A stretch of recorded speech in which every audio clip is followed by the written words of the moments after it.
Ce dimanche à 15h, Liège se déplace donc à Éwaï. Alors Éwaï, c'est un peu un match particulier dans la mesure où un des grands joueurs que Liège a connu, c'était dans les années 50, à l'époque des titres de 52 et de 53, Paul Dechamps, le buteur, celui qui a précédé Victor Wigria dans le cœur et dans l'histoire du club liégeois, eh bien venait précisément d'Éwaï. Alors c'est toujours, en tout cas pour les anciens, un match un peu particulier, mais ne parlons pas du passé, parlons surtout de l'avenir et de ce tour final qui se profile à l'horizon. Il reste 4 matchs, 3 matchs à Serein, au Perret et un déplacement ce dimanche à Éwaï.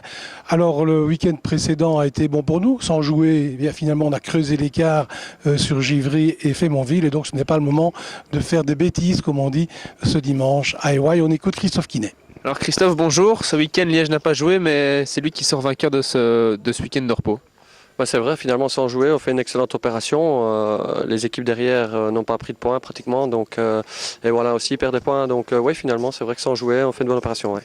D'ailleurs, ce dimanche-ci, Liège pourrait déjà obtenir son ticket pour le tour final. Ben, mathématiquement, c'est pas encore fait, même si ça fait des semaines qu'on travaille pour être dans la meilleure position possible et pour acquérir ce tour final. Donc, mais bon, voilà, donc on reste concentré, et on va évidemment à Éwaï pour chercher les 3 points et après on verra ce qui se passe avec les autres matchs. Ouais. Mais ouais, il reste quand même une bonne équipe, même si au reflet du classement, ça ne se voit pas. Oui, au match aller, on a eu aussi difficile et on a vu de belles choses chez eux. Mais bon, voilà, on vient de jouer Fémonville, Ciney. Voilà, donc là aussi, on a vu de belles choses chez ces équipes. Donc, on s'attend à un match difficile. On sait qu'ils doublent la prime s'ils nous battent ce week-end. Donc, c'est la preuve qu'ils nous attendent de pied ferme. Mais bon, on a l'habitude, c'est comme ça chaque semaine. Donc. Alors, Robert Wassège, en fait, on est un peu au début du sprint final.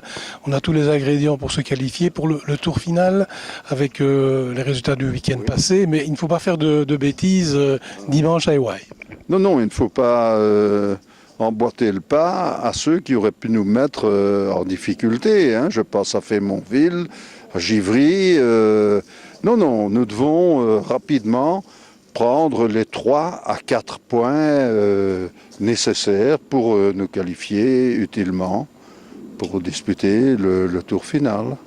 Alors, vous avez vu les joueurs là, ici maintenant, juste avant l'entraînement, l'état d'esprit est comment ? Il est comme d'habitude, positif et détendu. Mais bon, je suis certain que individuellement, pas mal d'entre eux, en tous les cas, doivent stresser un peu parce que quand les échéances arrivent, c'est comme pour les étudiants. Quand on doit passer les tests définitifs. Et c'est normal, ce n'est pas mauvais que ça se passe comme ça, mais ce n'est pas une garantie de réussite. Ça se passe aussi comme ça chez les autres. Et parfois, les équipes qui trouvent leur motivation dans des choses qui n'ont mais pas grand-chose à voir avec le classement sportif, c'est parfois les plus belles motivations, parce qu'elles viennent de l'intérieur, là. Justement, Éwaï, lui, il joue relax, est super motivé, enfin c'est ce qu'on dit, donc ce sera encore une fois un match difficile. Ben oui, bien sûr, mais je crois que ça, je ne vais pas dire que c'est la rançon de la gloire, parce que on pourrait nous prendre pour des gens prétentieux, mais non, mais c'est la rançon du succès que notre équipe rencontre, autant sur le terrain qu'en dehors, parce que je trouve que depuis le début de saison, le club dans son ensemble retrouve une crédibilité certaine. Et ben, pour quelque sportif que ce soit, c'est toujours un plaisir d'affronter et de faire douter un adversaire supposé plus fort. C'est, je crois, une loi incontournable du sport et particulièrement des sports collectifs de ballon. Alors justement, pour éviter cet écueil, quel conseil donneriez-vous, vous l'homme d'expérience ? Aucun.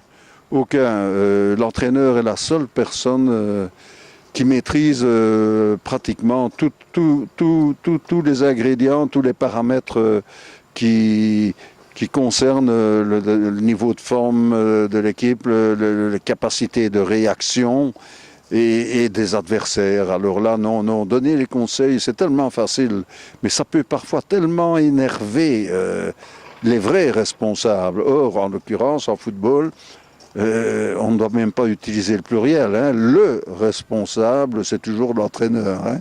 Alors là, je crois que il faut lui faire totale confiance, d'autant plus qu'il la mérite, il la justifie. Hein.